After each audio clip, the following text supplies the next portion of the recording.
បាទខ្ញុំបាទអនុញ្ញាតសូមគោរពជំរាបសួរទៅដល់បងប្អូនប្រិមិត្តដែលតែងតែនិយមតាមដានរាល់ការផ្សាយរបស់អង្គភាពនេសាព័ត៌មានតាមពិលដោយគណៈពេលនេះបាទយើងឃើញហើយអ៊ំស្រីខាងលើកំពុងតែយំបាទដោយសារតែគាត់បាទយកម៉ូតូមកទុកគៀនខាងនេះហើយគាត់ចូលទៅលក់ស្បែកដីនៅខាងក្នុងបាទហើយក្រោយមកក៏ត្រូវបានចោលលួចយកម៉ូតូវែវរបស់គាត់បាទហើយមើលទៅស្ថានភាពរបស់គាត់គឺអាណិតមែនទែនបងប្អូនប្រិមិត្តឥឡូវកំពុងតែយំហើយតាមការបញ្ជាក់របស់គាត់គាត់ថាម៉ូតូក៏ខ្ចីគេទៀតជួលគេអធិស្ឋានបងប្អូនប្រិមិត្តជួលគេបាទក្នុងមួយថ្ងៃ 10000 បាទឥឡូវយើងធ្វើការសួរគាត់ទាំងអស់គ្នាបាទជំរាបសួរបងស្រីអ៊ំស្រីទាំងអស់គ្នាអូនឥឡូវករណីហ្នឹងមិនដែរជួយបញ្ជាក់ខ្ញុំតិចមកទៅខ្ញុំពុះដាប់កន្លែងហ្នឹងឲ្យខ្ញុំចូលលក់ឲ្យមកវិញមកគ្នាបងម៉ូតូហ្នឹងម៉ូតូម៉ាកអីដែរអ៊ំស្រីវ៉ាវអាហ្វាចាពណ៌ខៀវខៀវខ្លះហ្នឹងមានដឹងអត់ចាំទៅថាចាំទេបងយូរវិញយូរហើយម៉ូតូវាអត់សូវចាំម៉ូតូហ្នឹងម៉ូតូខ្លួនឯងក៏ឬម៉ូតូជួលគេគេមួយថ្ងៃ10000បងអូម៉ូតូហ្នឹងគេជួលឲ្យមួយថ្ងៃ10000ដើម្បីដើរលក់ស្រែកដីហើយមកលក់ហ្នឹងមកម្នាក់ឯងក៏មកជាមួយកូនមួយកូន5នាក់បងហើយគាត់គេមកឲ្យកូន5ទៀតបងបាទត្រូវជាអ្វីនឹងគាត់ដែរត្រូវជាកូនគាត់ទី1កូនបងកូន3នាក់ទៀតនៅផ្ទះទូនោះបងហើយមកលក់ហ្នឹងលក់ប្រហែលជាម៉ោងប៉ុន្មានមកចាប់ដើមលក់ហ្នឹងបងពេលចាប់គេវាយហើយពួកខ្ញុំរៀបចំជូនផ្ទះទាំងអស់គ្នាពេលស្រាប់ចេញមកបាត់ម៉ូតូបងខ្ញុំមកលក់តាំងម៉ោង5បងម៉ោង5ម៉ោង7ប្រហែលចូលលក់បងម៉ោង7ចូលលក់ប្រហែលជាម៉ោងខ្ញុំចេញមកខ្ទង់ជាម៉ោង9ជាងម៉ោង10បាត់ម៉ូតូបងអញ្ចឹងម៉ូតូហ្នឹងយើងបាត់ប្រហែលខ្ទង់ម៉ោង9ម៉ោង10ហ្នឹងចាប្រហែលជាម៉ោង9ម៉ោង10ហ្នឹងឯងបងព្រោះឯម៉ោង8ឯងម៉ូតូនៅហ្នឹងឯងបងហើយជាប្រចាំពេលដែលទៅលក់នៅទីកន្លែងផ្សេងតែតែជួលម៉ូតូមួយថ្ងៃ10000មួយថ្ងៃ10000ចឹងទៅបងជួលគេមួយថ្ងៃ10000រាល់ថ្ងៃបងម៉ូតូជិះទៅដល់ណា concert គ្រីរ៉ូមទៅដល់គ្រីរ៉ូមតាកែវកំពង់ស្ពឺឲ្យស្វាយរៀងឲ្យពួកខ្ញុំស៊ូឡើងទៅបងដើម្បីជីវភាពគ្រួសារបងមួយថ្ងៃបាត់ណា3 4 50000ទេបងទៅខែទៅវាលក់បានថ្លៃហ៎បងដល់ពេលចៃដល់នៃម៉ាក់គាត់បាត់ម៉ូតូពួកខ្ញុំអត់មានទីពឹងទេបងអើយម៉ូតូជួលគេទេ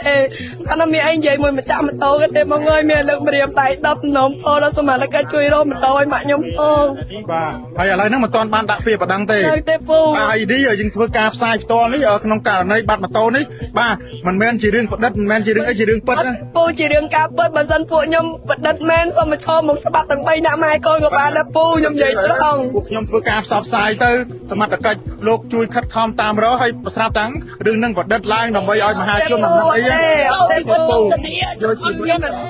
មកកូនទាបានពូខ្ញុំជួលគេពូបាទខ្ញុំស្លុតស្វែងមកឃើញពូខ្ញុំលើកម្រាមដៃ10ជួយឲ្យពូឡាយជួយពូផ្សាយបាទហើយបងប្អូនប្រិមិត្តយើងឃើញហើយបាទគាត់បានបញ្ជាក់ហើយបាទគាត់មិនមែនភូតកុហក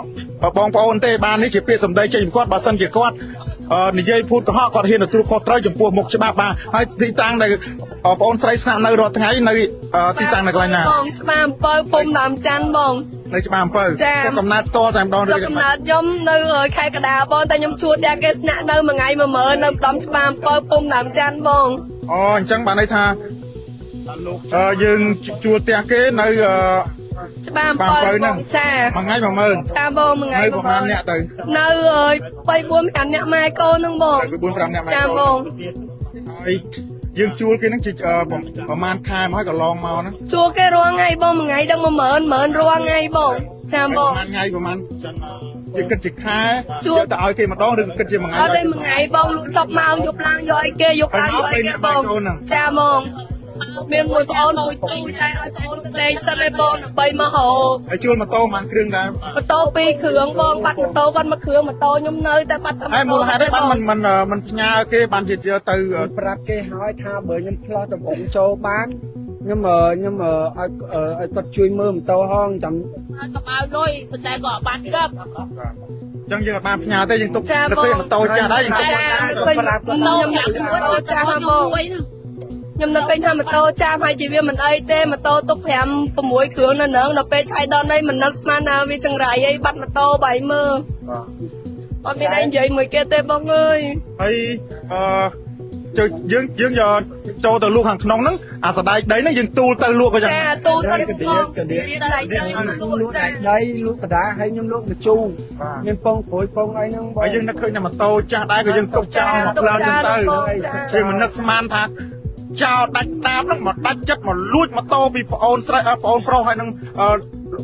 បងស្រីខាងលើទៀតបាទយើងឃើញហើយបងប្អូនប្រិមិត្តបាទសូគាត់គាត់យំបាទហើយគាត់បញ្ជាក់ហើយបាទ ដូចខ្ញុំបញ្ជាក់ចឹងមកការផ្សាយរបស់ខ្ញុំបាទខ្ញុំព្យាយាមយកពាក្យសម្ដីពិតពីជនរងគ្រោះបាទបើសិនជាគាត់พูดកុហកទៅលើមហាជនបាទឃើញយើងឃើញហើយបាទហើយហ៊ានទទួលខុសត្រូវចំពោះមុខច្បាប់បើសិនជាพูดកុហកមានច្បាប់